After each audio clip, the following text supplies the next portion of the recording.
Metaphysics और परलोक के प्रश्नों में उनकी जरा भी रुचि नहीं है। उनकी रुचि है मनुष्य के मनोविज्ञान में, उनकी रुचि है मनुष्य के रोग में और मनुष्य के उपचार में। बुद्ध ने जगत को एक उपचार का शास्त्र दिया है। वे मनुष्य जाति के पहले मनोवैज्ञानिक हैं। इसलिए बुद्ध को समझने में ध्यान रखना, सिद्धांत या सिद्धांतों के आसपास तर्कों का जाल उन्होंने जरा भी खड़ा नहीं किया है। उन्हें कुछ सिद्ध नहीं करना है, न तो परमात्मा को सिद्ध करना है न परलोक को सिद्ध करना है। उन्हें तो आविष्कृत करना है, निदान करना है। मनुष्य का रोग कहां है, मनुष्य का रोग क्या है, मनुष्य दुखी क्यों है, यही बुद्ध का मौलिक प्रश्न है। परमात्मा है या नहीं, संसार किसने बनाया नहीं बनाया, आत्मा मरने के बाद बचती है या नहीं, निर्गुण है परमात्मा या सगुण। इस तरह की बातों को उन्होंने व्यर्थ कहा है और इस तरह की बातों को उन्होंने आदमी की चालाकी कहा है। ये जीवन के असली सवाल से बचने के उपाय है।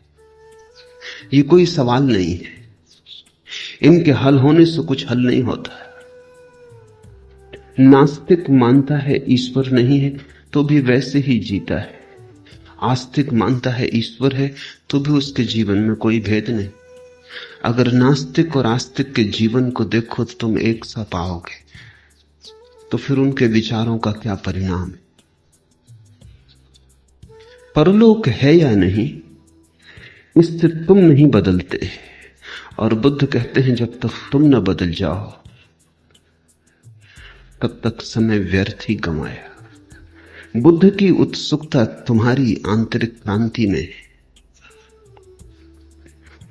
बुद्ध बार बार कहते थे कि मनुष्य की दशा उस आदमी जैसी है जो एक अनजानी राह से गुजरता था और एक तीर आके उसकी छाती में लग गया। वो गिर पड़ा है, लोग आ गए, लोग उसका तीर निकालना चाहते हैं, लेकिन कहता है ठहरो, पहले मुझे ये पता चल जाए कि तीर किसने मारा। ठहरो, पहले मुझे ये पता चल जाए कि तीर उसने क्यों मारा। ठहरो, मुझे ये पता चल जाए कि तीर आकस्मिक रूप से लगा है या सकारण। ठहरो, मुझे ये पता चल जाए कि तीर विष बुझा है या बिन विष बुझा। बुद्ध ने कहा वह आदमी दार्शनिक रहा होगा, वो बड़े ऊंचे सवाल उठा रहा है। लेकिन जो लोग इकट्ठे थे उन्होंने कहा ये सवाल तुम पीछे पूछ लेना, पहले तीर निकाल लेने दो, अन्यथा पूछने वाला मरने के करीब है। उत्तर भी मिल जाएंगे तो हम किसे देंगे।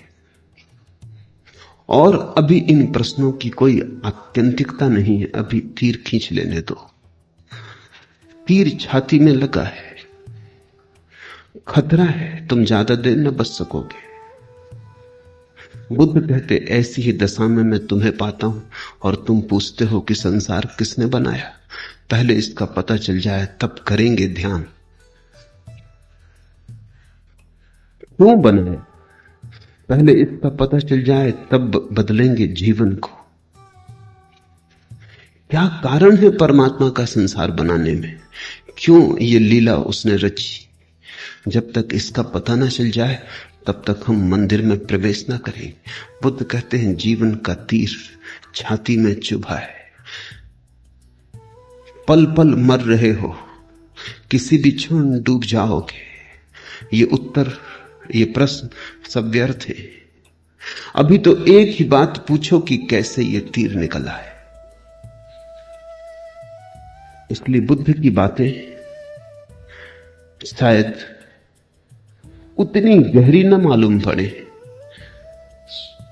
जितनी कपिल और कणाद की, कांट और हिगल की, प्लेटो और अरस्तु की, लेकिन ज्यादा यथार्थ है, ज्यादा वास्तविक है। और गहराई का करोगे क्या अगर गहराई झूठी हो और शब्दों की हो? असली सवाल यथार्थ को समझना। बुद्ध पहले मनुष्य हैं जिन्होंने परमात्मा के बिना ध्यान करने की विधि थी, जिन्होंने परमात्मा की मान्यता को ध्यान के लिए आवश्यक न माना, और न केवल परमात्मा की बल्कि आत्मा की धारणा को भी ध्यान के लिए आवश्यक न माना। उन्होंने कहा ध्यान तो स्वास्थ्य है, तुम स्वस्थ हो सकते हो, फिर शेष तुम खोज लेना, मैं तुम्हें रोग से मुक्त करने आया हूं। बुद्ध को तुम एक मनस चिकित्सक की भांति देखना। वे धर्मगुरु नहीं है। धर्मगुरु मान लेने से बड़ी भ्रांति हो गई। लोग उन्हें दूसरे धर्मगुरुओं के साथ गिन देते। वे धर्मगुरु जरा भी नहीं। कहीं परमात्मा की धारणा के बिना कोई धर्म हो सकता है, कहीं आत्मा की धारणा के बिना कोई धर्म हो सकता है। तत्व की तो कोई बुद्ध ने बात ही नहीं की, तथ्य की बात की। उन जैसा यथार्थवादी खोजना मुश्किल है। और उन्होंने मनुष्य की असली तकलीफ को पकड़ा और कहा यह तकलीफ सुलझ सकती। उन्होंने 4 आर्य सत्यों की घोषणा की कि मनुष्य दुखी है। इसमें किसको संदेह होगा? उसका कौन विरोध करेगा? मनुष्य दुखी है। मनुष्य के दुख का कारण ठीक बुद्ध वैसे ही बोलते हैं जैसा वैज्ञानिक बोलता है, दुख का कारण। क्योंकि कारण कैसे दुख होगा? पैर में पीड़ा हो तो कांटा लगा होगा, सिर दुखता हो तो कारण होगा। पीड़ा है तो अकारण कैसे होगी? पीड़ा का कारण। तो बुद्ध ने कहा पहला आर्य सत्य कि मनुष्य दुख में है, दूसरा आर्य सत्य कि दुख का कारण है, और तीसरा आर्य सत्य कि दुख के कारण को मिटाया जा सकता है, और चौथा आर्य सत्य कि एक ऐसी भी दशा है जब दुख नहीं रह जाता। बुद्ध ने यह भी नहीं कहा कि वहां आनंद होगा, क्योंकि वो कहते हैं व्यर्थ की बातों को क्यों करना। इतना ही कहा वहां दुख नहीं होगा। आनंद को तुम समझोगे कैसे? आनंद तुमने जाना नहीं। वो शब्द थोथा है, अर्थहीन है। तुम उसमें जो अर्थ भी डालोगे वो वही होगा जो तुमने जाना है। तुम अपने सुख को ही आनंद समझोगे, उसको थोड़ा बड़ा कर लोगे, करोड़ गुना कर लोगे, लेकिन वो मात्रा का भेद होगा, गुण का ना होगा। और आनंद गुणात्मक रूप से भिन्न है। वो तुम्हारा सुख बिल्कुल नहीं है, वो तुम्हारा दुख भी नहीं है, सुख भी नहीं। तो बुद्ध ने कहा उसकी बात कैसे करें? उसकी बात ही करनी उचित नहीं। इतना ही कहा कि दुख निरोध हो जाएगा। तुमने जिसे दुख की तरह जाना है वो वहां नहीं होगा। बीमारी नहीं होगी। स्वास्थ्य क्या होगा वो तुम स्वयं स्वाद ले लेना और जान लेना। और जिन्होंने भी स्वाद लिया उन्होंने कहा नहीं। गूंगे का गुड़ है। ये जो बुद्ध के वचन हैं उनके मनोविज्ञान की आधारशिलाएं। विषय रस में शुभ देखते हुए विहार करने वाले, इंद्रियों में असंयत, भोजन में मात्रा न जानने वाले, आलसी और अनुद्यमी पुरुष को मार वैसे ही गिरा देता है जैसे आंधी दुर्बल वृक्ष को।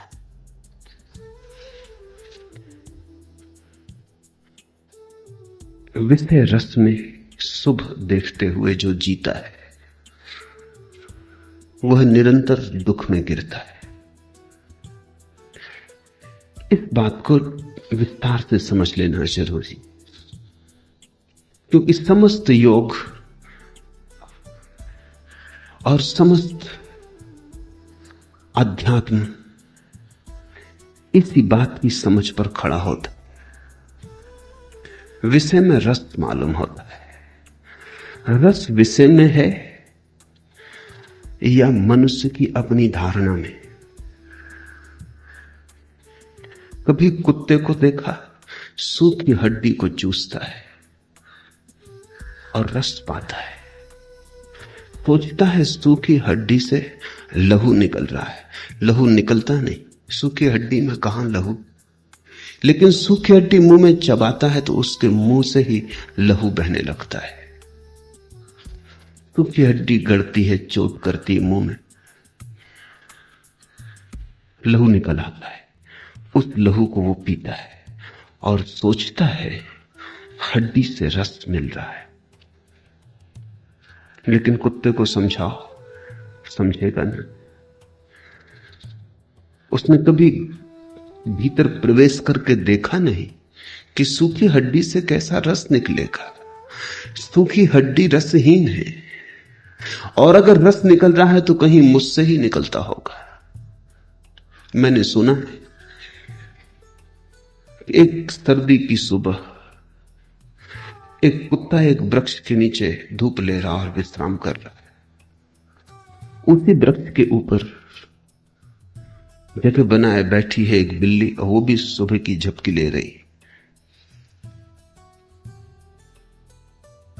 उसको नींद में बड़े प्रसन्न होते देख के कुत्ते ने पूछा कि मामला क्या है, तो बड़ी आनंदित मालूम होती है।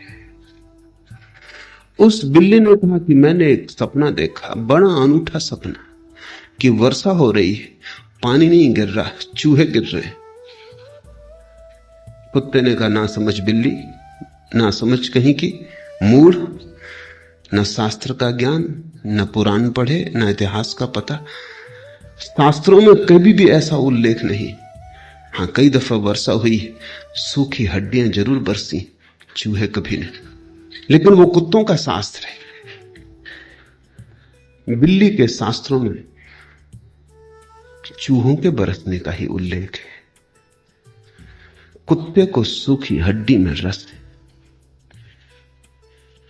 इसलिए उसके पुराण सूखी हड्डियों के पास निर्मित होंगे। बिल्ली को चूहे में रस है, तो निश्चित ही चूहे में कुछ ऐसा नहीं है जिसके कारण बिल्ली को रस है। बिल्ली में ही कुछ ऐसा है जो चूहे में रस है। कुत्ते में ही कुछ ऐसा है जो हड्डी में रस है।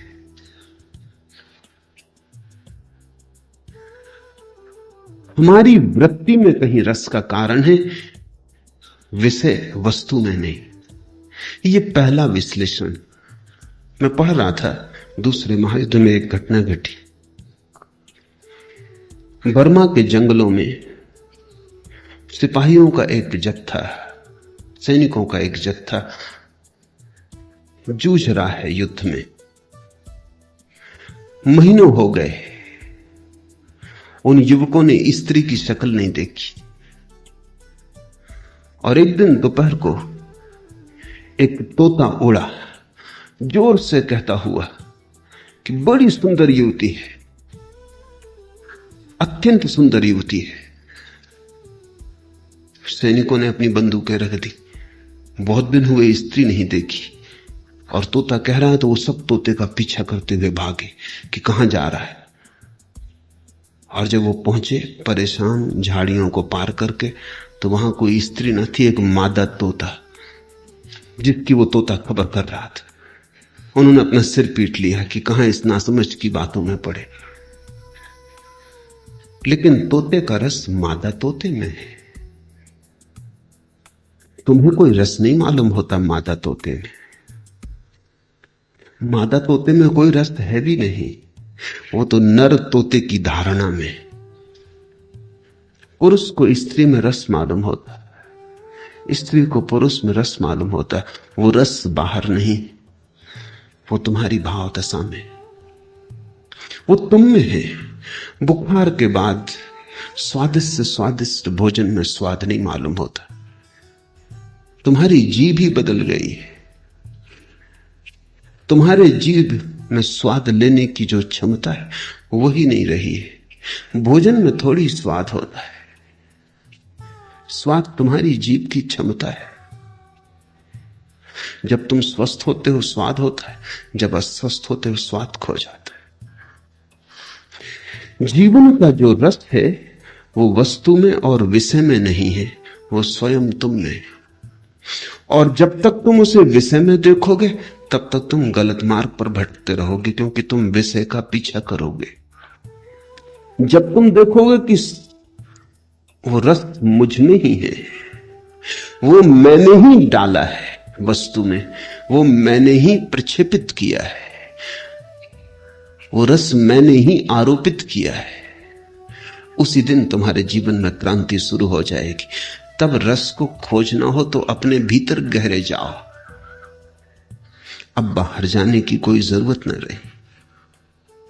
दुनिया में दो ही तरह की यात्राएं हैं, एक बाहर की यात्रा है। अधिक लोग उसी यात्रा पर जाते हैं क्योंकि उनको दिखता है कि रस बाहर है, हड्डियों में रस मालूम होता है। फिर कुछ लोग जाग जाते हैं और उन्हें दिखाई पड़ता है बाहर तो रस नहीं है, रस मैं ही डालता हूं, मैं ही डालता हूं और मैं ही अपने को भरमा लेता हूं, रस मुझ में है। तो फिर वे अंतर यात्रा पर जाते हैं। उस अंतर यात्रा को ही बुद्ध ने योग कहा है।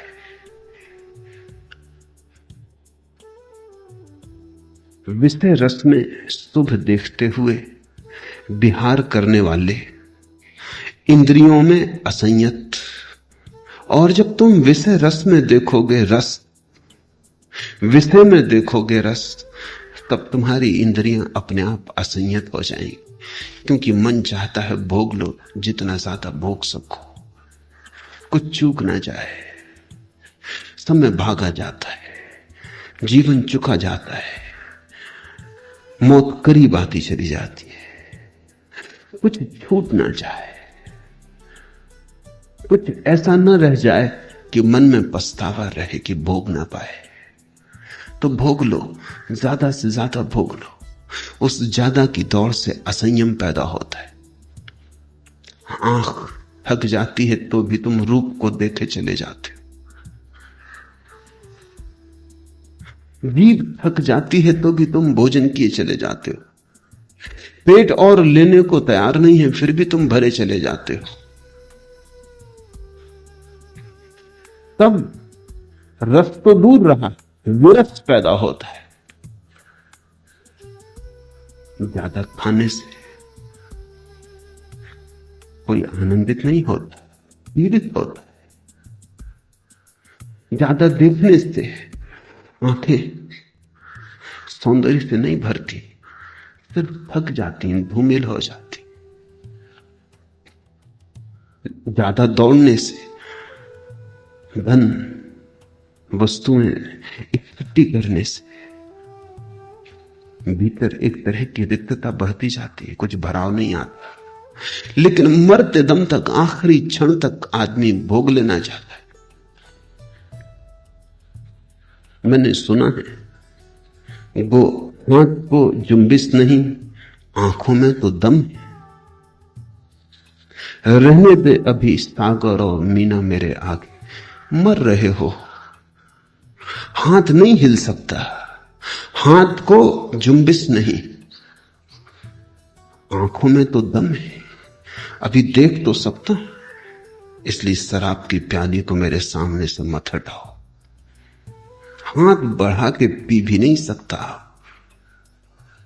रहने दे अभी सागर और मीना मेरे आगे, तो देख तो सकता हूं। मरते दम तक, जब तक आखिरी श्वास चलती है, तब तक भोग का रस बना रहता है, वो छूटता ही नहीं। जवानी चली जाती है, बुढ़ापा घेर लेता है, लेकिन मन जवान ही बना रहता है।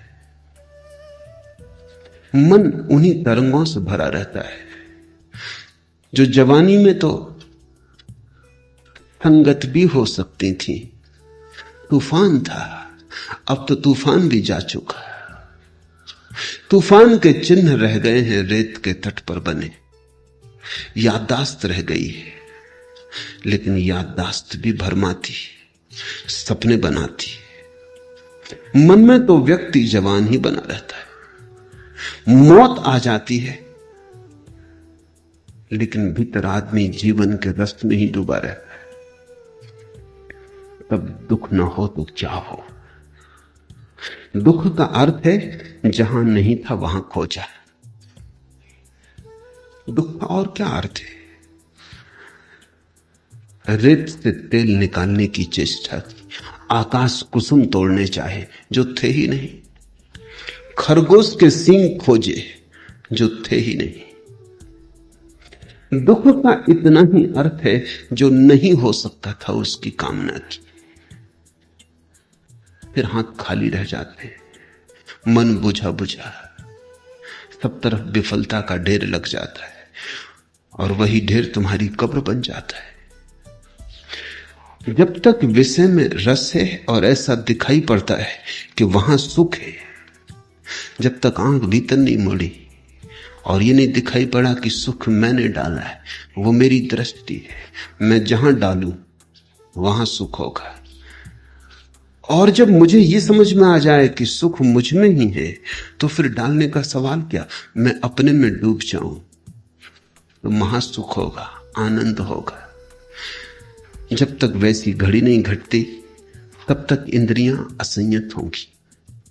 जब दृष्टि ही भ्रांत है तो संयम नहीं हो सकता। संयम तो संतुलित दृष्टि का परिणाम है, संयम तो सम्यक दृष्टि का परिणाम है। सम्यक का अर्थ है जहां है वहां दिखाई पड़े, जहां नहीं है वहां दिखाई ना पड़े। तो फिर खोज सार्थक हो जाती, तो उपलब्धि होती, तो सिद्धि होती, तो जीवन में सुख के फूल लगते, तो आनंद का अहोभाव पैदा होता है। विषय रस में शुभ देखते हुए विहार करने वाले, इंद्रियों में असंयत, भोजन में मात्रा न जानने वाले, आलसी और अनुद्यमी पुरुष को मार वैसे ही गिरा देता है जैसे आंधी दुर्बल वृक्ष को। मार बुद्ध का शब्द है काम वासना के देवता के लिए।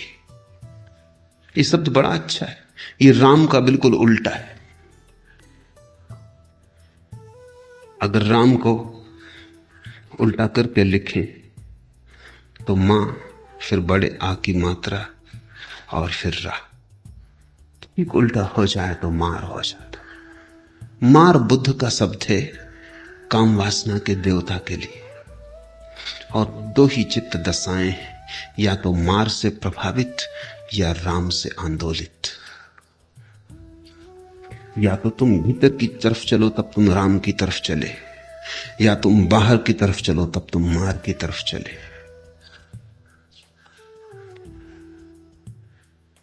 मार उस व्यक्ति को वैसे ही गिरा देता है जैसे आंधी दुर्बल वृक्ष को। काम वासना का देवता शक्तिशाली नहीं, तुम दुर्बल हो। इस बात को ठीक से स्मरण रखो। काम वासना का देवता शक्तिशाली नहीं है, और अगर तुम गिर गए हो तो उसकी शक्ति के कारण नहीं गिरे हो, तुम गिरे हो अपनी दुर्बलता के कारण। जैसे कि कोई सूखा जड़ से टूटा वृक्ष दुर्बल हुआ, दीन जर्जर हुआ, वृद्ध हुआ, आंधी में गिर जाता है। आंधी ना भी आती तो भी गिरता है। आंधी तो बहाना है, आंधी तो मन समझाने की बात है, क्योंकि ऐसे ही गिर गए बिना किसी के गिराए तो चित्त को और भी पीड़ा होगी। ना भी आंधी आती तो वृक्ष गिरता ही अपनी ही दुर्बलता गिराती है, दूसरे की सबलता का सवाल नहीं है। क्योंकि वस्तुतः वहां कोई वासना का देवता खड़ा नहीं है जो तुम्हें गिरा रहा है, तुम ही गिरते हो, अपनी दुर्बलता से गिरते हो। और आदमी दुर्बल कैसे हो जाता है? जो जहां नहीं है वहां खोजने से धीरे धीरे अपने पे आस्था खो जाती। व्यर्थ में सार्थक को खोजने से और न पाने से आत्मविश्वास डिग जाता है, पैर लड़खड़ा जाते हैं।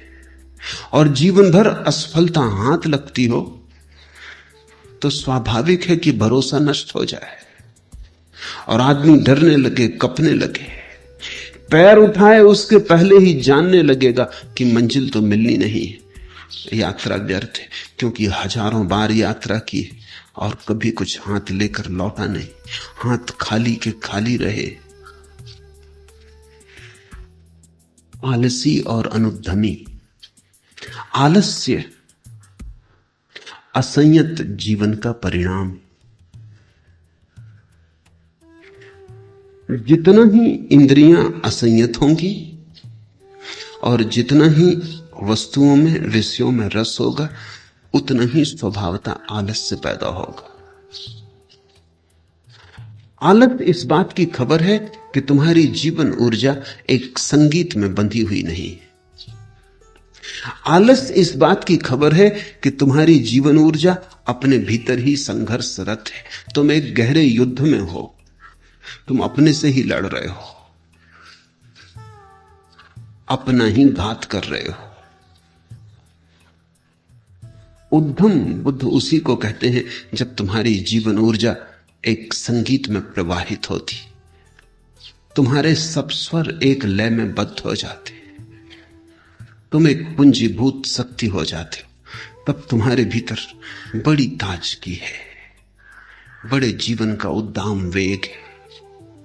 तब तुम्हारे भीतर जीवन की चुनौती लेने का सामर्थ्य है। तब तुम जीवंत हो।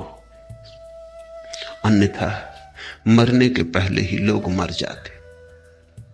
मौत तो बहुत बाद में मारती है, तुम्हारी नासमझी बहुत पहले ही मार डालती।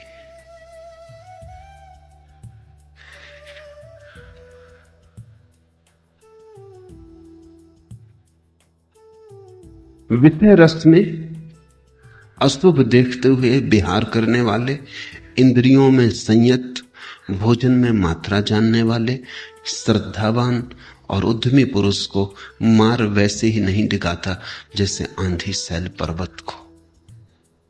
आंधी आती है, जाती है, कोई हिमालय उससे डिगता नहीं, पर तुम्हारे भीतर हिमालय की शांत संयत दशा होनी चाहिए। हिमालय एक प्रतीक है, बहुमूल्य शैल शिखर। अर्थ केवल इतना है कि तुम जब भीतर अडिग हो, जब तुम्हें कुछ भी डिगाता नहीं, जब तुम ऐसे स्थिर हो जैसे शैल शिखर, आंधी आती है चली जाती है, तुम वैसे ही खड़े रहते हो जैसे पहले थे, तब तो ऐसा होगा कि आंधी तुम्हें और स्वच्छ कर जाएगी, गिराना तो दूर, तुम्हारी धूल झंखार झाड़ जाएगी, तुम्हें और नया कर जाएगी, ताजा कर जाएगी। इसे ऐसा समझो कि तुम राह से गुजरते हो, एक सुंदर युवती पास से गुजर गई।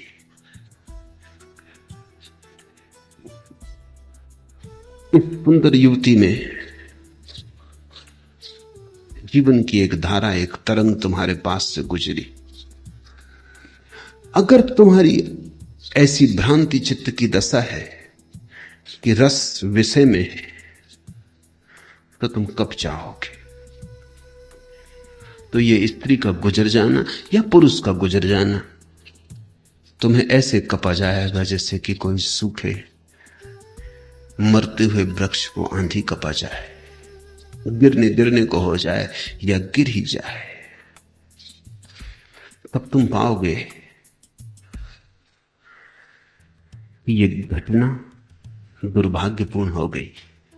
लेकिन अगर तुम संयत हो, अगर तुम शांत हो, अगर तुम मौन हो और अडिग हो, अगर ध्यान की तुम्हारे जीवन में थोड़ी सी भी किरण उतरी, अगर तुमने थोड़ा सा भी जाना है कि चैतन्य का शांत हो जाना क्या है, तुमने अगर अपने भीतर बैठने और खड़े होने की कला थोड़ी सी भी सीखी है, और उस घड़ी में जब एक सुंदर युवती पास से निकली या एक सुंदर युवक पास से निकला, अगर तुम अपने भीतर ध्यान में खड़े रहे तो तुम पाओगे कि उस स्त्री का सौंदर्य, वो जीवन की धारा तुम्हें निखार गई, तुम्हें ताजा कर गई, तुम्हें प्रफुल्लित कर गई।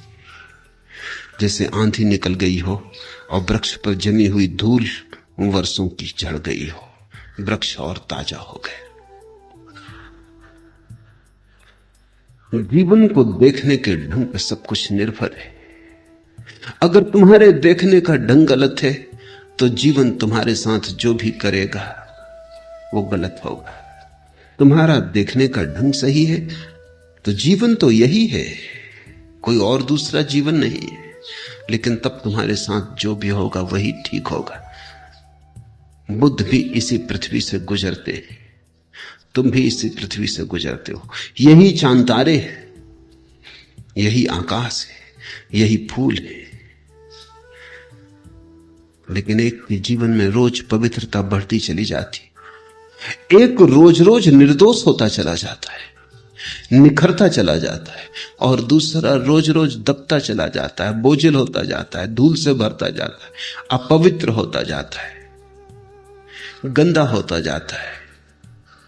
मृत्यु जब बुद्ध को लेने आएगी तो वहां तो पाएगी मंदिर की पवित्रता, वहां तो पाएगी मंदिर की धूप, मंदिर के फूल, वहां तो पाएगी एक कुंवारापन जिसको कुछ भी विकृत न कर पाया। जैसा कबीर ने कहा है, ज्यों की त्यों धर दीनी चदरिया। तो बुद्ध तो चादर को वैसा का वैसा रख देंगे। मुझे तो लगता है कबीर ने जो कहा वो थोड़ा अंडर स्टेटमेंट है, वह अतिशयोक्ति तो है ही नहीं। सत्य को भी बहुत धीमे स्वर में कहा है कि मेरी दृष्टि ऐसी है कि जब बुद्ध चादर को लौटाएंगे तो वो और भी पवित्र होगी, उससे भी ज्यादा पवित्र होगी जैसी उन्होंने पाई थी। होनी ही चाहिए, क्योंकि जैसे अपवित्रता बढ़ती है और विकासमान है, वैसे ही पवित्रता भी बढ़ती है और विकासमान है। जो पवित्रता बुद्ध को बीज की तरह मिली थी, बुद्ध उसे एक बड़े वृक्ष की तरह लौटाएंगे। जीसस एक कहानी कहते थे कि एक बाप चिंतित था, 3 उसके बेटे थे और बड़ा उसके पास धन, बड़ी समृद्धि थी। कुछ तय न कर पाता था किस बेटे को मालिक बनाए। तो उसने एक तरकीब की, उसने 3 बेटों को बुलाया और 3 बेटों को समान मात्रा में फूलों के बीज दिए और कहा कि मैं तीर्थ यात्रा को जा रहा हूं, इनको तुम संभाल के रखना, जब मैं वापस आऊं तो मुझे वापस लौटा देना, और ध्यान रहे इस पर बहुत कुछ निर्भर है, इसलिए लापरवाही मत करना, ये बीज ही नहीं है तुम्हारा भविष्य। बाप 3 वर्ष बाद वापस लौटा। बड़े बेटे ने सोचा कि इन बीज को कहां संभाल कर रखेंगे, सड़ जाएंगे, और कुछ कंबल हो गए, झंझट होगी, और बाप कह गया तुम्हारा भविष्य। तो उसने सोचा यही उचित होगा कि इनको बाजार में बेच दिया जाए, पैसे को संभाल के रखना आसान होगा, फिर जब बाप लौटेगा फिर बाजार से खरीद के बीज उसको लौटा देंगे। ये बात ठीक गणित की थी। दूसरे बेटे ने सोचा कि कैसे संभाला जाए, बीज कहीं खो न जाए, कुछ कमी ना हो जाए, सड़ न जाए, कुछ गड़बड़ न हो जाए, और फिर जो बीज दिए हैं कहीं बाप उन्हीं की जिद ना करे, तो बेचना तो उचित नहीं है। और जब उसने कहा भविष्य इन पर निर्भर है, तो उसने एक तिजोरी में सब बीजों को बंद करके ताला लगा के चाबी संभाल के रख। तीसरे बेटे ने बीजों को जाके बो दिया बगीचे में, क्योंकि बीज कहीं तिजोरी में संभाले जाते, और बाप ने जो अमानत दी है वो कोई बाजार में बेचने की बात है, फिर खरीद के भी लौटा देंगे तो वे वही बीज तो ना होंगे। और बीज तो विकासमान है, उसको संभाल के रखने में तो या तो वो सड़ेगा, खराब होगा, और एक बीज तो करोड़ बीज हो सकता है।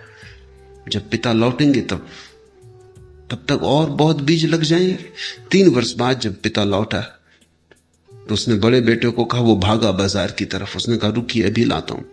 वो बाजार से बीज खरीद लाया, ठीक उसी मात्रा में थे, लेकिन बाप ने कहा ये मेरे बीज नहीं, जो मैंने दिए थे वो तुमने कहीं गंवा दिए, ये कोई और बीज होंगे, लेकिन जो मैंने तुम्हें संभालने को दिए थे वे कहां हैं। दूसरे बेटे को कहा, उसने तिजोरी सामने लाकर खोल दी, वहां से सिर्फ दुर्गंध उठी, क्योंकि सब बीज सड़ गए थे, राख थी वहां। अब बाप ने कहा मैंने तुम्हें बीज दिए थे और तुम राख लौटाते हो। और बेटे ने कहा ये वही बीज है। बाप ने कहा ये वही नहीं है।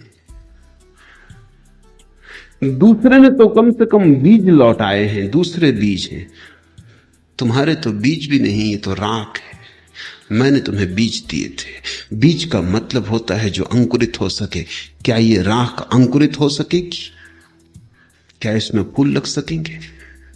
तीसरे बेटे को पूछा, बेटे ने कहा आप मकान के पीछे आए, क्योंकि बीज वहां हैं जहां उन्हें होना चाहिए। पीछे करोड़ों फूल खिले थे। और बेटे ने कहा अभी जल्दी फसल आने के करीब है, हम बीज आपको लौटा देंगे, लेकिन हम उतने ही लौटाने में असमर्थ हैं जितने आपने दिए थे, करोड़ गुना हो गए। और उतने ही क्या लौटाना, क्योंकि बीज का अर्थ ही होता है जो बढ़ रहा है, जो प्रतिपल विकासमान है, उसको उतना ही कैसे लौटाया जा सकता है। उसको उतना ही लौटाने का तो पहला उपाय है जो बड़े भाई ने किया, बेच दिया बाजार में, दूसरे खरीद लाया। और वही बीज भी मैं आपको नहीं लौटा सकता हूं, उनकी संतान लौटा सकता हूं, क्योंकि वही बीज तो सड़ जाते, उनके लौटाने का तो ढंग वही है जो मेरे दूसरे भाई ने किया, जिसने आपको राख दी। लेकिन जिन बीजों से सुगंध उठ सकती है उनको दुर्गंध की शकल में लौटाना मुझे न भाया। ये आपके बीज हैं, आप संभाल लें, ये सारे फूल आपके। थोड़े से बीज करोड़ गुना हो गए थे। नहीं, कबीर ने जो कहा है वो अतिशयोक्ति नहीं है। उन्होंने सत्य को बड़े धीमे स्वर में कहा है, ज्यों की त्यों धरती नीचे दरिया। बुद्धों ने चदरिया को और भी निखार के लौटाया है, जो बीज थी उसको फूल की तरह लौटाया है। पवित्रता बढ़ती है, प्रतिपल जैसे अपवित्रता बढ़ती है। तुम जिसे संभालोगे वही बढ़ने लगता है। जीवन में कोई चीज रुकी हुई नहीं है, सभी चीजें गतिमान है। जीवन एक प्रवाह है, या तो पीछे की तरफ जाओ या आगे की तरफ जाओ, रुकने का कोई उपाय नहीं है। जो जरा भी रुका वो भटका। ये पंक्तियां ध्यान से सुनो। जुस्तजुए मंजिल में एक जरा जो दम लेने, काफिले ठहरते राह भूल जाते। जरा दम लेने, जुस्तजुए मंजिल में एक जरा जो दम लेने, इस जिंदगी की राह पर, यात्रा पर जरा दम लेने को भी जो ठहरते हैं, काफिले ठहरते हैं, राह भूल जाते। जो रुका वो भूला, जो जरा ठहरा वो भटका, क्योंकि जो आगे न गया वो पीछे गया, जो बढ़ा नहीं वो गिरा, जो चला नहीं वो पीछे सरका। क्योंकि जीवन गति है, यहां ठहराव नहीं है। एडिंगटन का बहुत प्रसिद्ध वचन है कि मनुष्य की भाषा में रेस्ट शब्द, ठहराव, सबसे झूठा शब्द है, क्योंकि ऐसी कोई घटना कहीं नहीं, कोई चीज ठहरी हुई नहीं है। तुम यहां बैठे हो, ठहरे हुए नहीं हो। तुम लगते हो बैठे हो, चल रहे हो, प्रतिपल बढ़ रहे हो। रात सो रहे हो तब भी ठहरे हुए नहीं हो, बिस्तर पर भी हजारों प्रक्रियाएं चल रही। तुम्हारा जीवन गतिमान है। रात भी नदी बह रही है, सुबह भी नदी बह रही है, दिन भी नदी बह रही है। अंधेरा हो कि उजेला, आकाश में बादल घिरे हों कि आकाश खुला हो, नदी बह रही। वैज्ञानिक कहते हैं कि रात सोते समय भी तुम्हारा मस्तिष्क पूरा काम कर रहा है, सीना पूरा काम कर रहा है, श्वास चल रही है, शरीर में खून शुद्ध किया जा रहा है, भोजन पचाया जा रहा है। तुम बूढ़े हो रहे हो, जवान हो रहे हो, कुछ घट रहा है। रुकाव जैसी कोई चीज नहीं। पत्थर भी ठहरा हुआ नहीं, क्योंकि पत्थर भी रेत होने के रास्ते पर आगे बढ़ा जा रहा है। आज पत्थर है, कल रेत हो जाएगा। कुछ भी ठहरा हुआ नहीं है। ठहराव झूठ है, ठहराव भ्रांति है, गति सत्य है। बुद्ध ने तो गति को इतने आत्यंतिक ऊंचाई पर उठाया कि बुद्ध ने कहा कि जहां भी तुम्हें कोई चीज ठहरी हुई मालूम पड़े, वहीं समझ लेना झूठ है। इसलिए बुद्ध ने परमात्मा शब्द का उपयोग नहीं किया, क्योंकि परमात्मा शब्द में ही ठहराव मालूम होता है। परमात्मा का मतलब है जो हो चुका और अब नहीं हो सकता, जिसमें कोई गति नहीं। परमात्मा में गति कैसे होगी? क्योंकि गति तो अपूर्ण में होती है, पूर्ण में कैसी गति? वो तो है ही वही जो होना चाहिए, अब उसमें कुछ और हो नहीं सकता। परमात्मा बूढ़ा नहीं हो रहा, ज्यादा ज्ञानी नहीं हो रहा, अज्ञानी नहीं हो रहा, पवित्र नहीं हो रहा, अपवित्र नहीं हो रहा। बुद्ध ने कहा ऐसी कोई चीज है ही नहीं। बुद्ध ने कहा है शब्द झूठ है, होना शब्द सत्य है। जब तुम कहते हो पहाड़ है, तो बुद्ध कहते हैं ऐसा मत कहो पहाड़ है, ऐसा कहो पहाड़ हो रहा है। बुद्ध के प्रभाव में जो भाषाएं विकसित हुई, जैसे बर्मी, जो कि बुद्ध धर्म के पहुंचने के बाद भाषा बनी, तो वहां है जैसा कोई शब्द नहीं है बर्मी भाषा में। जब पहली दफा बाइबल का अनुवाद किया बर्मी भाषा में, तो बड़ी कठिनाई आई। गॉड इज, इसको कैसे अनुवाद करो? ईश्वर है, इसके लिए कोई ठीक ठीक रूपांतर बर्मी भाषा में नहीं होता। और जब रूपांतर करो तो उसका मतलब होता है गॉड इज बिकमिंग, ईश्वर हो रहा है, क्योंकि वो बुद्ध के प्रभाव में भाषा बनी है। बुद्ध ने कहा हर चीज हो रही।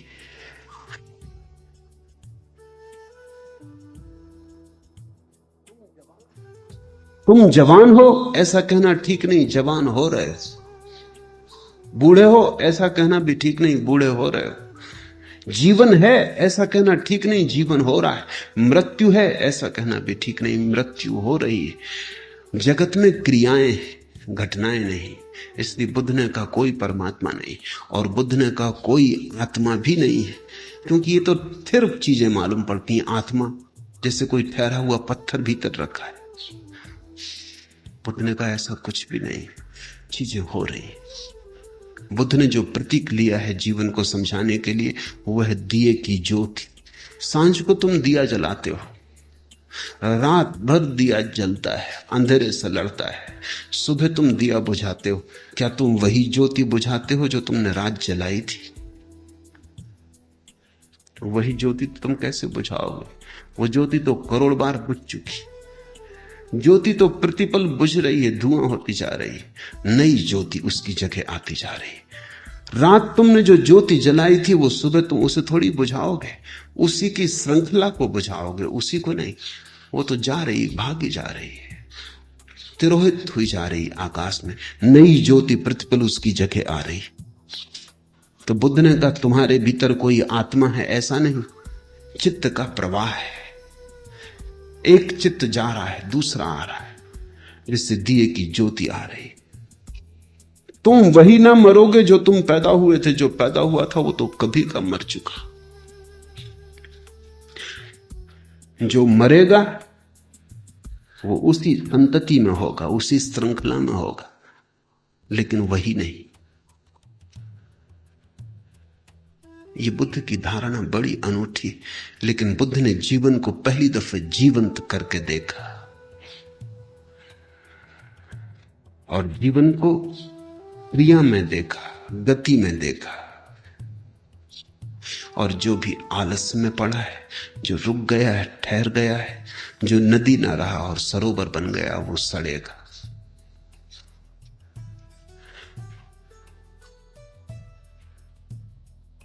विषय रस में अशुभ देखते हुए विहार करने वाले, इंद्रियों में संयत, भोजन में मात्रा जानने वाले, श्रद्धावान और उद्यमी पुरुष को मार वैसे ही नहीं दिखाता जैसे आंधी सैल पर्वत को। तुम्हारी निर्बलता और दुर्बलता का सवाल है। जब तुम हारते हो अपनी दुर्बलता से हारते हो, जब तुम जीतते हो अपनी सबलता से जीतते हो। वहां कोई तुम्हें हराने को बैठा नहीं है, इस बात को ख्याल में ले लो। शैतान है नहीं, मार है नहीं, तुम्हारी दुर्बलता का ही नाम है। जब तुम दुर्बल हो तब शैतान है, जब तुम सबल हो तब शैतान नहीं है। तुम्हारा भय ही भूत है, तुम्हारी कमजोरी ही तुम्हारी हार है। इसलिए ये जो हम बहाने खोज लेते हैं अपना उत्तरदायित्व किसी के कंधे पर डाल देने का, कि शैतान ने भटका दिया, कि क्या करें मजबूरी है, पाप ने पकड़ लिया।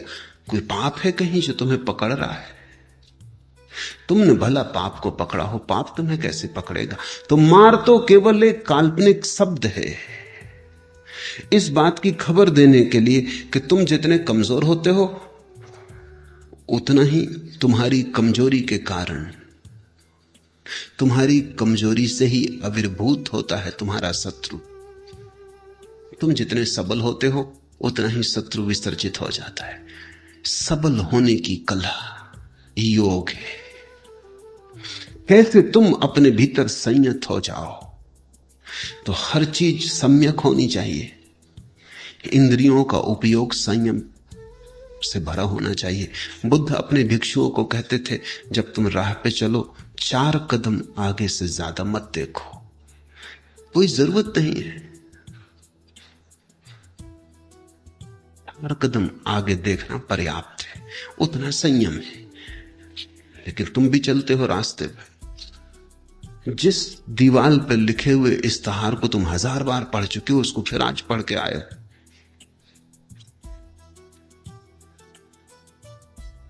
वो चाहे हिम कल्याण तेल हो या बंदर छाप काला दंत मंजन, उसको तुम कितनी बार पढ़ चुके हो, उसे तुम क्यों बार बार पढ़ रहे हो? तुम उसे पढ़ो ना बुद्ध की तरह। अगर तुम 4 कदम नीचे चलो तो दीवारें अपने आप साफ हो जाएं, लोग लिखना बंद कर दें। तुम पढ़ते हो इसलिए वो लिखते। तुम जब तक पढ़ते रहोगे तब तक वो लिखते रहेंगे, क्योंकि बार बार पढ़कर तुम्हारे मन में एक सम्मोहन पैदा होता है। बंदर छाप काला दंत मंजन, बंदर छाप काला दंत मंजन। जब तुम दुकान पर दंत मंजन खरीदने जाओगे तुम्हें याद ही ना पड़ेगा तुम्हारे मुंह से कब निकल गया बंदर छाप काला दंत मंजन। तुम सोचते हो सोच विचार के खरीद रहे हो। वो बार बार की पुनरुक्ति ने तुम्हें सम्मोहित किया, बार बार की पुनरुक्ति ने तुम्हारे मन पर संस्कार छोड़ दिए, तुम उन्हीं को दोहराए चले जा रहे हो। इसलिए तो विज्ञापन का इतना भारी उपयोग है। लोग चीजें बाद में बनाते हैं, विज्ञापन पहले चला दे। अमेरिका में तो 2-3 साल बाद प्रोडक्शन शुरू होगा, उसी चीज का उत्पत्ति शुरू होगी। 3 साल पहले विज्ञापन शुरू हो जाता है, क्योंकि बाजार पहले बनाना पड़ता है, मांग पहले पैदा करनी पड़ती है। और जब मांग पैदा हो जाती तो ही बाजार में सामान लाने की कोई जरूरत है। और आदमी ऐसा पागल है कि किसी भी चीज के लिए उसको तुम खरीदने के लिए राजी कर सकते हो, सिर्फ दीवारों पर, अखबारों में, रेडियो पर, टेलीविजन पर दोहराने की जरूरत है। कुछ भी दोहराओ, आदमी तैयार हो जाएगा खरीदने को, क्योंकि उसे लगेगा कि पता नहीं कौन सा सुख में चूका जा रहा हूं जो इस चीज से मिलने वाला है। सुख की भ्रांति दो, सुख की आशा बंधाओ, और कोई भी चीज बेची जा सकती है। आदमी से ज्यादा मूढ़ कोई और दूसरा जानवर पृथ्वी पर नहीं। तुम किसी भैंस को भी राजी नहीं कर सकते, वो अपनी प्रकृति से जीती है, जो घास खाना है वही खाती। तुम कितने विज्ञापन करो, तुम कितने बैंड बाजा बजाओ, वो बिल्कुल फिक्र ना करेगी। लेकिन आदमी तत्क्षण, क्योंकि आदमी अपनी प्रकृति भूल गया है, तो ऐसी चीजें खा रहा है जिनमें कोई भी पौष्टिकता नहीं है, लेकिन विज्ञापन चला रहा है उन चीजों को, तो वो खाएगा। धीरे धीरे सभी चीजें अपनी पौष्टिकता खोती जा रही, क्योंकि ये सवाल ही नहीं है कि उनमें जीवनदायी तत्व होने चाहिए, रंग अच्छा होना चाहिए, गंध अच्छी होनी चाहिए। अब रंग और गंध से कोई पौष्टिकता का संबंध नहीं। रंग और गंध तो ऊपर से डाली जा सकती हैं, डाली जा रही। भोजन रंगीन दिखना चाहिए, सुगंध अच्छी आनी चाहिए। फिर उससे खून बनता है या नहीं, ये सवाल नहीं। फिर उससे हड्डी बनती है या नहीं, ये सवाल नहीं है। तुम किसी जानवर को धोखा नहीं दे सकते। वो जानता है कि क्या उसके जीवन में उपयोगी, लेकिन आदमी को धोखा दिया जा सकता है, दिया जा रहा है। हर चीज के लिए तुम उसे राजी कर सकते हो, ठीक विज्ञापन की जरूरत है। बुद्ध कहते थे 4 कदम से आगे देखना ही मत, क्योंकि उतना चलने के लिए पर्याप्त है। इसको वो संयम कहते। बुद्ध कहते जो सुनने योग्य नहीं है उसे सुनना मत, जो छूने योग्य नहीं है उसे छूना मत। जितना जीवन में जरूरी है, आवश्यक है, उससे पार मत जाना। और तुम अचानक पाओगे तुम्हारे जीवन में शांति की वर्षा होने लगी। अशांत तुम इसलिए हो कि जो गैर जरूरी है उसके पीछे पड़े हो। जो मिल जाए तो कुछ ना होगा और ना मिले तो प्राण खाया जा रहा है। गैर जरूरी वही है जिसके मिलने से कुछ भी ना मिलेगा, लेकिन जब तक नहीं मिला तब तक रात की नींद हराम हो गई है, तब तक सो नहीं सकते, शांति से बैठ नहीं सकते, क्योंकि मन में एक ही उथल पुथल चल रही है कि घर में 2 कार होनी चाहिए। एक कार गरीब आदमी के घर में होती है, 2 कार होनी चाहिए।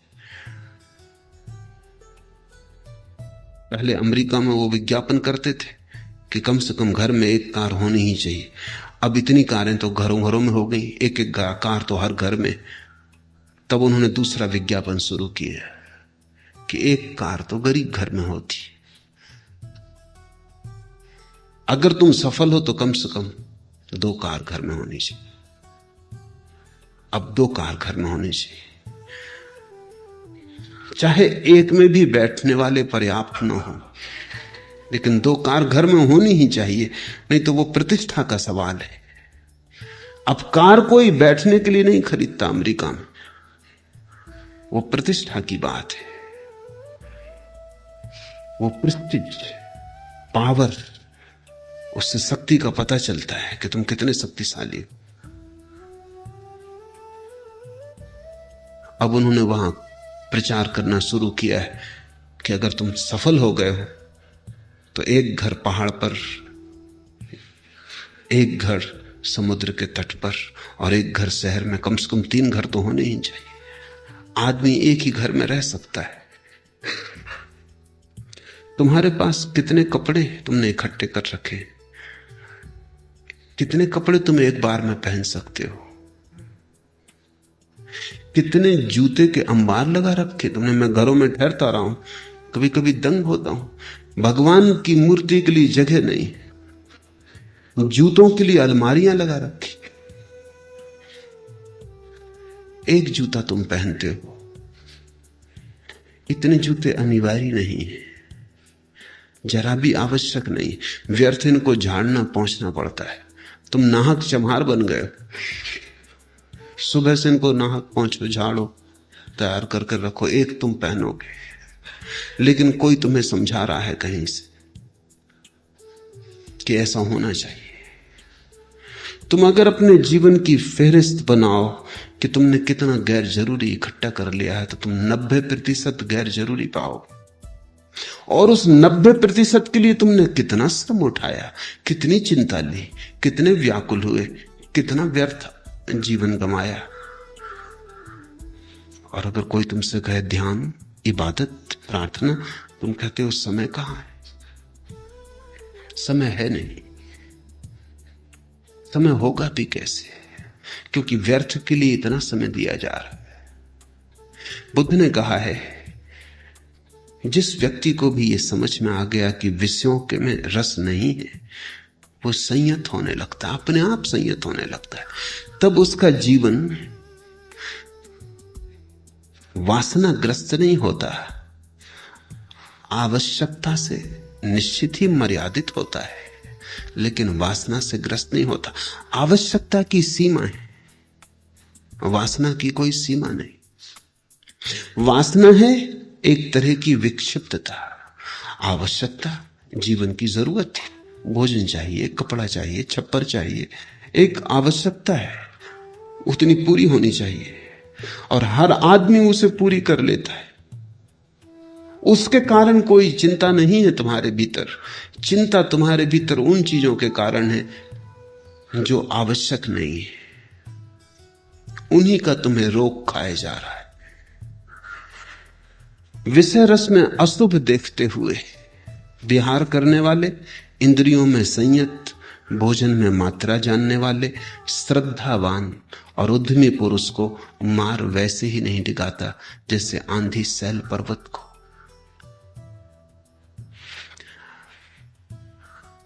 बुद्ध के संघ में बहुत समय तक बुद्ध ने स्त्रियों को दीक्षा न दी।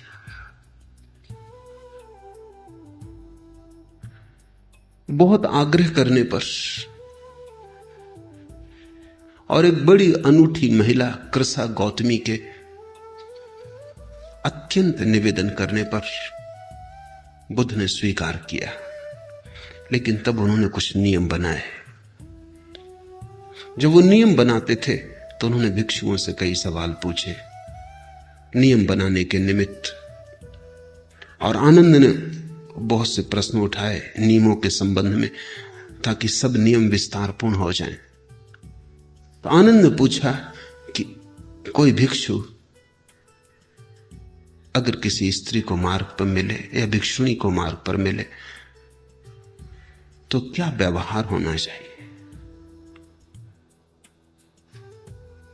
तो बुद्ध ने कहा, भिक्षुणी चाहे भिक्षु उम्र में उससे छोटा भी हो तो भी उसे प्रणाम करे।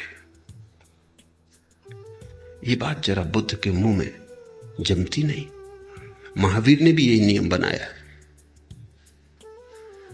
कि भिक्षुणी चाहे साध्वी, चाहे 70 साल की हो, चाहे दीक्षा लिए उसे 50 साल हो गए हों, और अभी कल के दीक्षित साधु के सामने भी आ जाए तो झुक के नमस्कार करे, साधु को ऊपर बिठाए, स्वयं नीचे बैठे। ये बात महावीर के मुंह में भी जमती नहीं, क्योंकि दोनों स्वतंत्रता के बड़े, समानता के बड़े परिपोषक थे।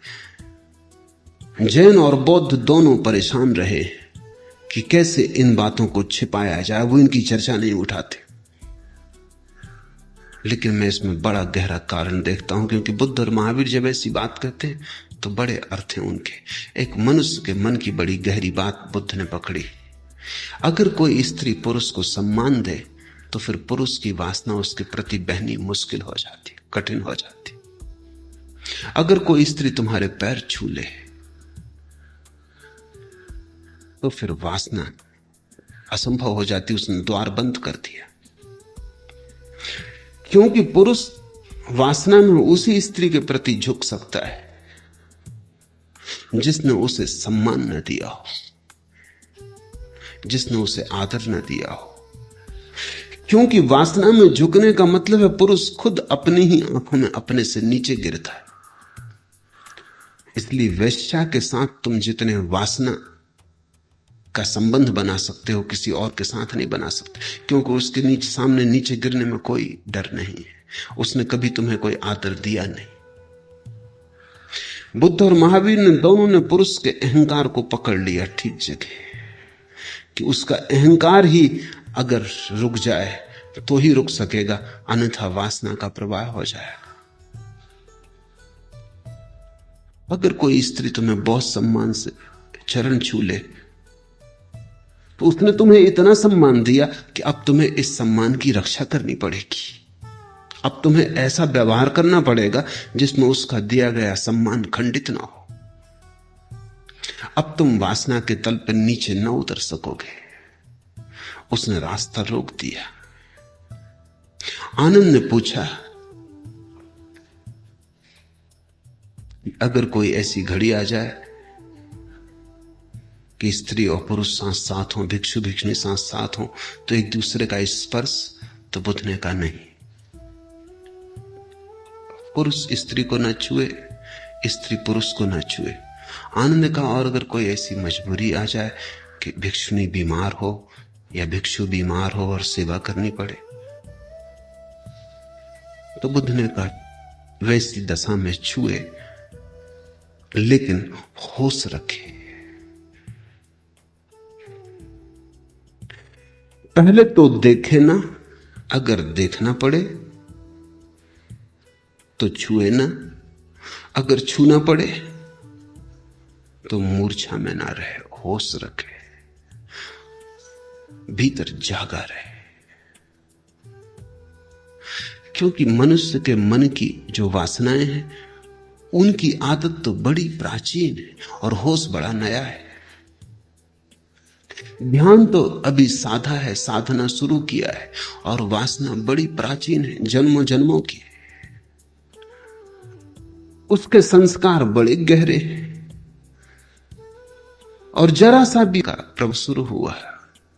अगर जागे ही रहो, अगर भीतर होश को रखो, तो ही संभव है कि धीरे धीरे पुरानी परिपाटी टूटे, पुरानी लीक मिटे, नया रास्ता बने।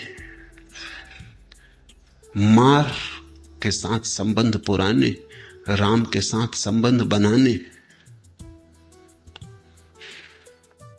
जो असार को सार समझते हैं और सार को असार, वे मिथ्या संकल्प के भाजन लोग सार को प्राप्त नहीं होते।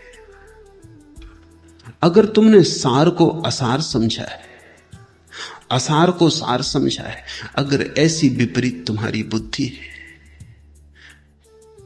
तो रहो। इसलिए तो एक बहुत मजे की घटना जीवन में घटती। वो घटना यह है कि जब तक तुम्हें धन नहीं मिलता तब तक पता नहीं चलता कि धन असार है, जब मिलता है तब पता चलता है। ठीक भी है, क्योंकि जब तक मिला नहीं तब तक पता कैसे चले, तब तक तो तुम्हें सार दिखाई पड़ता है।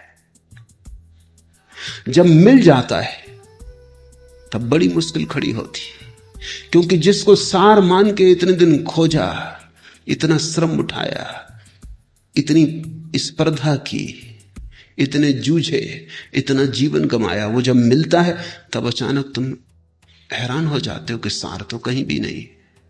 फिर भला तुम दूसरों से ना उतना को भी नहीं चलता। जिनको तुम पंडित कहते हो उनको जितने अपने अज्ञान का बोध होता है किसी को भी नहीं होता। कहें भला ना, कहने के लिए हिम्मत चाहिए, कहने के लिए बड़ा दुस्साहस चाहिए, क्योंकि कहने का मतलब यह होगा कि मैं अपने पूरे जीवन को व्यर्थ घोषित करता हूं कि अब तक मैंने जो खोजा, जो मैंने श्रम उठाया, वो 2 कौड़ी का साबित हुआ, मैं गलती में था। बड़ा मुश्किल होता है ये मानना कि मैं गलती में था, और सफलता के शिखर पर मानना तो अहंकार के बिल्कुल प्रतिकूल हो जाता है। लेकिन यही कथा है, असफल ही सोचता है कि सार होगा धन में, सार होगा पद में। जो पद पर देखने की क्षमता हो तो हर सफल आदमी में तुम असफलता को पाओगे, और हर आदमी की यश कीर्ति में तुम बड़ा संतप्त हृदय पाओगे, रोता हुआ हृदय पाओगे। मुस्कुराहटों में अगर झांकने की क्षमता आ जाए तो तुम छिपे हुए आंसू देख पाओगे। जो असार को सार समझते हैं और सार को असार, वे मिथ्या संकल्प के भाजन लोग सार को प्राप्त नहीं होते, होंगे भी कैसे। जो सार को सार जानते हैं और असार को असार, वे सम्यक संकल्प के भाजन लोग सार को प्राप्त होते हैं। सार क्या है इसे जान लेना आधा पा लेना है। क्या है सार? अब तक जिंदगी में तुमने जो खोजा है उसमें से तुम्हें क्या ऐसा लगता है जो सार कहा जा सके? धन खोज लिया, कल तुम मरोगे, वो पड़ा रह जाएगा। जो साथ ना जा सके वो सार कैसे होगा? प्रशंसा पाली, लोगों ने तालियां बजाई और गजरे पहना दिए। गजरे क्षण भर बाद कुंभला जाएंगे, तालियों की आवाज हो भी ना पाएगी और खो जाएगी। और सारी दुनिया भी ताली बजाए तो भी सार क्या होगा? मिलेगा क्या? उससे तुम्हें कौन सी जीवन। उसने भी ताली बजाई, वो गाली देगा ही, वो बदला लेगा। जब ताली बजाई थी तो वो कोई प्रसन्नता में नहीं बजा रहा था। लोग दूसरों से अपने लिए ताली बजवाना चाहते हैं, तब प्रसन्न होते हैं। तुम भी जब कोई ताली तुम्हारे लिए बजाता तब तुम प्रसन्न होते। जब तुम्हें बजानी पड़ती तुम मजबूरी में बजाते। यार इस आशा में बजाते हो कि हम दूसरों के लिए बजाएंगे तो दूसरे हमारे लिए बजाएंगे। चलो अभी हम तुम्हारे लिए बजा देते हैं, कल तुम हमारे लिए बजा देना। ऐसा पारस्परिक लेन देन चलता है। हम तुम्हारी प्रशंसा कर देते हैं, तुम हमारी कर देना। लेकिन कौन किसी दूसरे की सुख के लिए चेष्टा कर रहा है? लोग अपने सुख की प्रशंसा कई बड़ी देखेंगे किसी उचित समय पर, जब हमारा हाथ ऊपर होगा तुम्हारा नीचे होगा। यहां कौन अपना है? इस जिंदगी का कुल हिसाब इतना है, कुछ हसीन ख्वाब और कुछ आंसू। उम्र भर की यही कमाई है। कुछ सुंदर सपने और कुछ आंसू, उम्र भर की यही कमाई है। सपने देखते रहो, सपनों को संजोते रहो और टूटे सपनों के लिए रोते रहो। इधर टूटे सपने इकट्ठे होते जाते हैं, तुम नए सपने देखते रहो। अतीत तुम्हारा आंसू बनता जाता है, भविष्य कुछ भी पाने रेगिस्तान हो गया। आने वाले कल में तुम मरुद्यान बसाए हो। वो भी कल बीता जाता है, वो भी आज हो गया, वो भी कल हो जाएगा, वो भी जा रहा है। मरते वक्त तुम पाओगे पूरा जीवन एक रेगिस्तान की यात्रा थी, लंबी, थकान भरी, धूल धमास भरी, हार, संताप, चिंता सब था, लेकिन और कुछ हाथ न लगा, धूल हाथ लगी। कुछ अपना नहीं हो पाता, और जो अपना नहीं है वो सार नहीं हो सकता। सार तो वही है जो तुम्हारा हो जाए, तुम्हारे भीतर हो जाए और कभी तुमसे अलग ना हो। तुम्हारा है कल पराया हो जाए, हो ही जाएगा। कल किसी और का था। कोई घर यहां मकान नहीं है, सभी सराएं। कल कोई और ठहरा था, आज तुम ठहरे हो, कल कोई और ठहर जाएगा। दुनिया का एतबार करें तो भी क्या करें, आंसू तो अपनी आंख का अपना हुआ नहीं। अपनी आंख का आंसू भी यहां अपना नहीं होता, और अपना क्या हो सकता है? जिनको हम अपना कहते हैं वो भी अपने नहीं है। अपने अतिरिक्त अपना यहां कुछ भी नहीं। और जो और कुछ भी खोज रहा हो स्वयं को छोड़कर, वो चाहे सारी पृथ्वी की संपदा पाले, सारा साम्राज्य पाले, आखिर में पाएगा हाथ खाली, हृदय एक रोता हुआ भिखारी का पात्र जिसमें कुछ भी ना पड़ा। और जीवन ऐसे ही गया। जो जितनी जल्दी जाग जाए उतना समझदार है। बुद्धि की और प्रतिभा की यही कसौटी है कि कितनी जल्दी तुम जागे। और थोड़ी कोई बुद्धि माप है। पश्चिम में बुद्धि माप को नापने का ढंग है, वो बहुत सस्ता है। हमने पूरब में एक अलग ढंग निकाला। कितने जल्दी, जो जितनी जल्दी पहचान लिया उतना ही प्रतिभाशाली है। जो मरते दम तक नहीं पहचान पाता, जो आखिरी घड़ी आ जाती है और कहे चला जाता है, गो हाथ को जुम्बिश नहीं, आंखों में तो दम है, रहने दे अभी सागर और मीना मेरे आगे। वो प्रतिभाहीन है, वो मूड है, उसमें कोई समझ नहीं है। वो कितना ही समझदार हो दुनिया की नजरों में, वो अपने ही भीतर अनुभव करेगा कि उस समझदारी से उसने दूसरों को धोखा भला दिया हो, अस्तित्व को धोखा नहीं दे पाया। अस्तित्व को प्राप्त होते हैं। पहचान पाने का पहला कदम। हीरा हीरा समझ में आ जाए तो खोज शुरू होती है। पत्थर पत्थर समझ में आ जाए तो छोड़ना शुरू हो गया, छूट ही गया। ईंट को पहचान लेना महावीर ने सम्यक ज्ञान कहा है, शंकर ने विवेक कहा है। सम्यक दृष्टि, ठीक से देख लेना क्या अपना हो सकता है, अपने अतिरिक्त और कुछ अपना नहीं हो सकता। इसलिए वही खोजने योग्य है। जीसस ने कहा है तुम सारे संसार को पालो और खुद को पानी नहीं घुस पाता है, उसी प्रकार ध्यान भावना से युक्त चित्त में राग नहीं घुस पाता है। राग को तुम छोड़ ना पाओगे, ध्यान को जगाना पड़ेगा।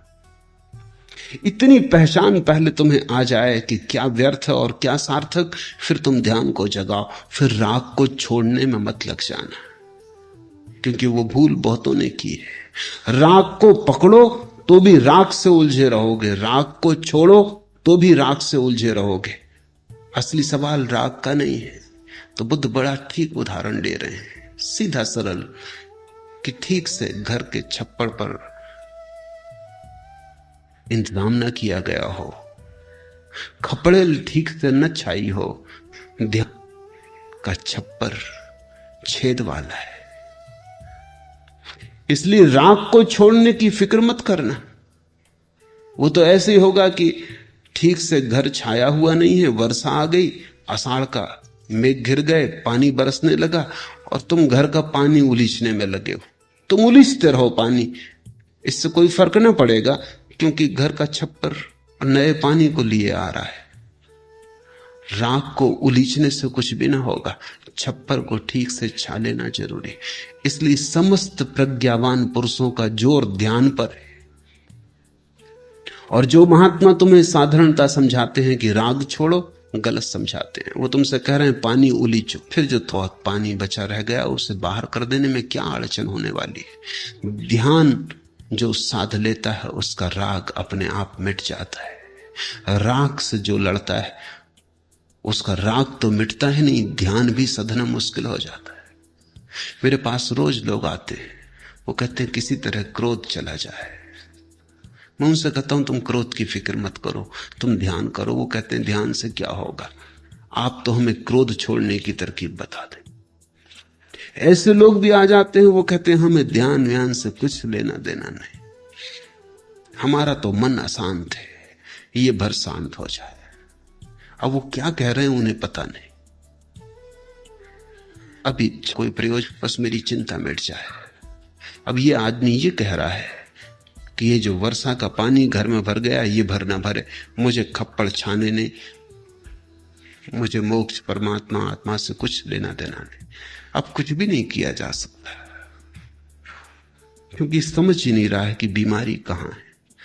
धन छोड़ने में मत लगना, ध्यान को पाने में लगना, क्योंकि छोड़ने में जो शक्ति लगाओगे उतनी ही शक्ति से ध्यान पाया जा सकता है।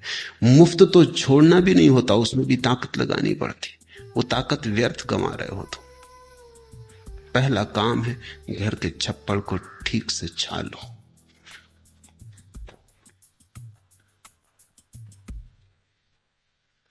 आज इतना ही।